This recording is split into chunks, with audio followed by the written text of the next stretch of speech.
Hello students, कैसे हैं आप। आज फिर हम आपको हिमाचल पुलिस के क्वेश्चन कराने जा रहे हैं। जैसे एक सिपाही एक चोर को 200 मीटर की दूरी से देखता है और 33 किलोमीटर की रफ्तार से भागता है। उसी क्षण चोर 23 किलोमीटर की चाल से भागता है, तो सिपाही अपने स्थान से कितनी दूरी पर उसको पकड़ लेगा। तो अब आपको ये पता है कि जैसे मान लो यहाँ पर ये दे रहा है कि जो हमारे पास जो स्पीड आता है, स्पीड का जो रेशो जो होता है वो डिस्टेंस के रेशो के बराबर होता है। मान लो ये हमने मान लिया, ये बी मान लिया। अब जैसे मान लो यहाँ पर क्या दे रहा है कि इनका जो स्पीड दे रहा है वो कितना दे रहा है 33 किलोमीटर और उसकी कितनी है 23 किलोमीटर। तो हमने डिस्टेंस मान लिया, कितना आ जाएगा हमारे पास डिस्टेंस, मान लो सिपाही का और ये चोर का, तो कितना आ गया, ये आ गया 33 किलोमीटर की रफ्तार से भाग रहा था और ये आ गया आपका कितना, ये 23 के। अब हमें यहाँ से ये पता चल गया कि डिस्टेंस इसके बराबर आ गया, तो इसका मतलब जो इनका डिस्टेंस, जो डिस्टेंस का डिफरेंस आएगा वो कितना आ रहा है 10 आ रहा है, जबकि इनका जो डिस्टेंस का जो डिफरेंस दिया गया है वो क्या है 200 मीटर दे रहा है। तो ये हमने यहाँ 200 ही लिख दिया, तो इससे ये कितना गुना हो गया, ये 20 गुना हो गया।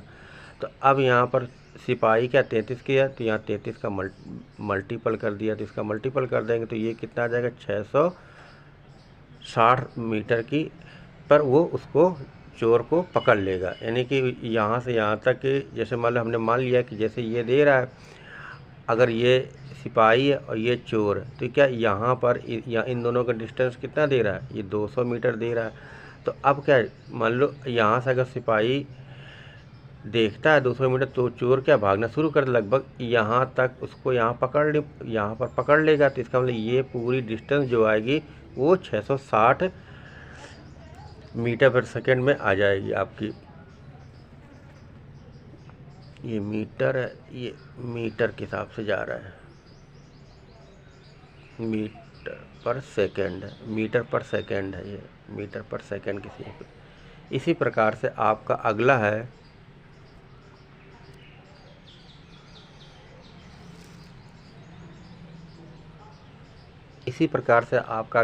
ए और बी सी की वर्तमान आयु का योगफल क्या है 150 वर्ष है। 10 वर्ष पहले उनकी आयु का अनुपात 5:4:3 है। तो ए और बी सी की वर्तमान आयु ज्ञात करो। मान लिया हमने जैसे ए है प्लस बी है और प्लस सी है, इनकी आयु का योगफल क्या है 150 वर्ष दे रहा है। तो अब बोला 10 साल पहले, 10 वर्ष पहले उनका अनुपात क्या है 5:4:3।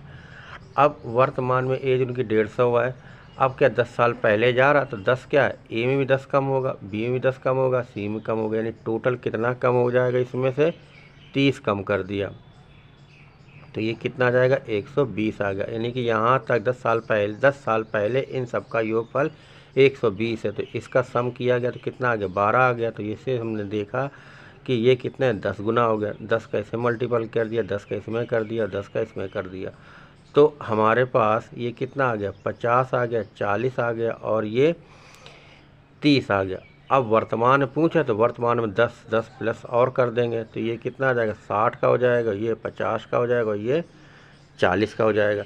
यानी कि ए की वर्तमान आयु 60 वर्ष, बी की 50 और सी की 40 आ जाएगी। इसी प्रकार से आपका अगला है, जैसे लिखा एक थैले में 1 रुपये के 50 पैसे और 25 पैसे के सिक्के हैं।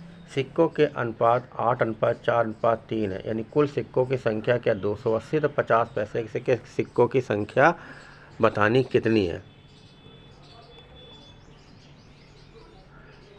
तो अब यहाँ पर क्या है कि 1 रुपये, मान लिया हमने 1 रुपये हो गया, ये 50 पैसे ले लिया और ये 25 पैसे। अब हमने माना कि जैसे मान लो अब 1 रुपये का सिक्का हमारे पास एक ही रहता और 50 पैसे कितने सिक्के हो जाएंगे 2 हो जाएंगे और 25 पैसे के 4 हो जाएंगे। और इन्होंने सिक्कों का अनुपात ये दे रहा है कितना है 8 है, 4 है और ये 3 है, इनका मल्टीपल कर दिया, इसका इसमें, इसका इसमें, इसका इसमें, तो ये कितना आ जाएगा 8/8 और ये 12। अब इन सब का जो सम है वो कितना आ जाएगा, ये 12/8 आ गया। और सिक्कों का संख्या कितनी दे रहा है 280, इससे कितने गुना हो गया 10 गुना। अब पूछे 50 पैसे के सिक्के 10 का इसे मल्टीपल कर देंगे तो यहाँ आ जाएगा 50 पैसे की संख्या, सिक्कों की संख्या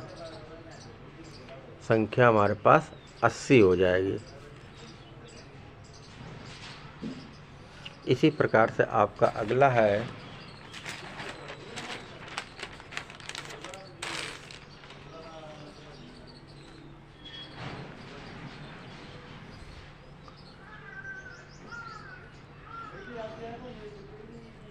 अगला दे रहा एक विद्यार्थी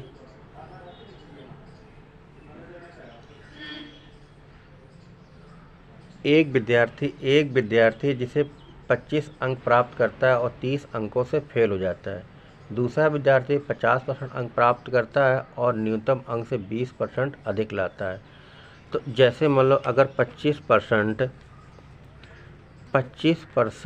अगर वो अंक लाता है तो क्या है 30 अंक से फेल हो जाता है, तो पास होने के लिए क्या है 30 अंक हमें और चाहिए।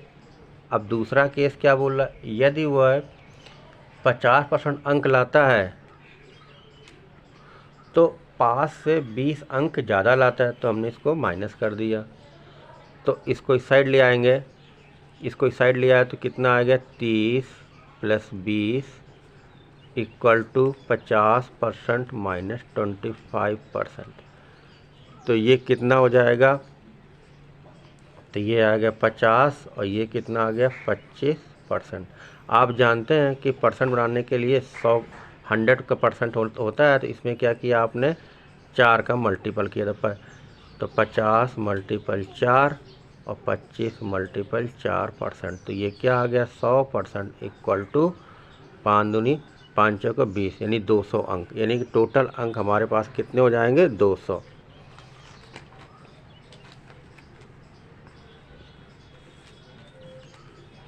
इसी प्रकार से आपका अगला है,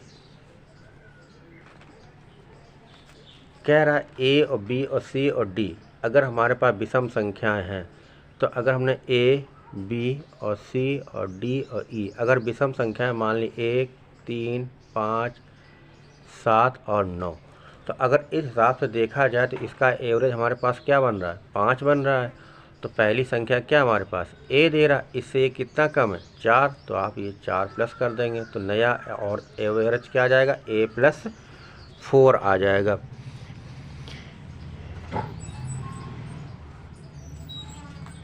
इसी प्रकार से आपका अगला है 60 और 30 का प्रथमानुपाती। तो प्रथमानुपाती क्या होता है a = b² c।